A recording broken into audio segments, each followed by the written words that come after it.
What's the average IQ in schizophrenia? Have you ever wondered about the relationship between IQ and schizophrenia? Many people have misconceptions about this topic, often thinking that schizophrenia is linked to low intelligence. Let's clarify this and explore the facts.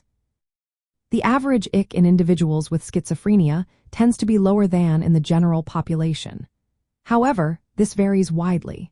Factors such as the subtype of schizophrenia, the stage of the illness, and individual differences play a role.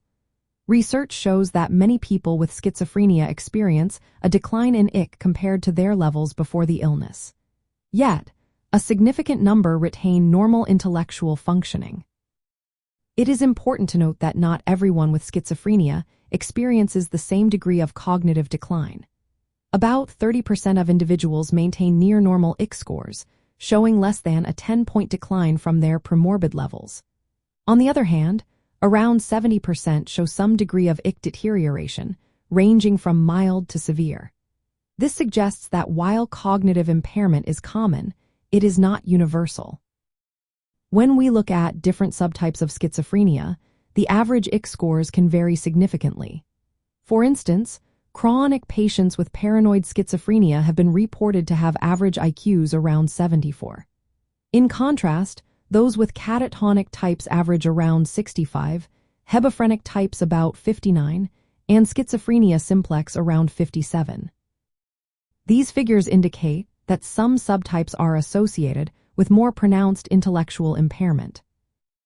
Age and the duration of the illness also influence IQ scores. Older patients and those with a longer illness duration tend to have lower IQ scores. This suggests a progressive cognitive decline in some individuals over time. Interestingly, many individuals with schizophrenia have estimated premorbid IQs around 90 to 100, which falls within the average range for the general population.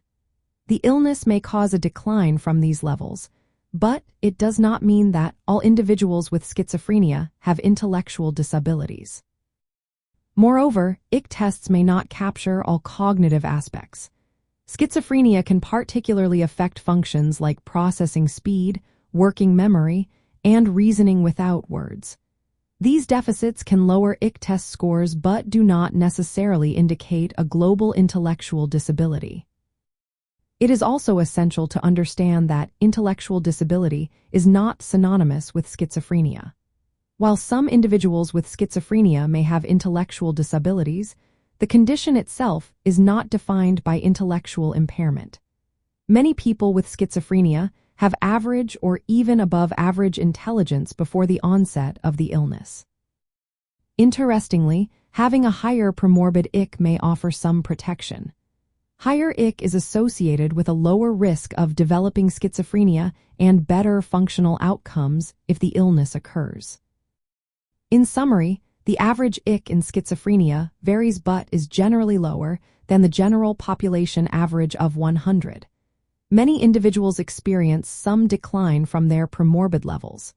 However, it is crucial to remember that intellectual disability is not inherent to schizophrenia. A substantial minority maintain normal intellectual functioning. Understanding these distinctions helps challenge myths that equate schizophrenia with low intelligence and supports a more accurate view of the condition.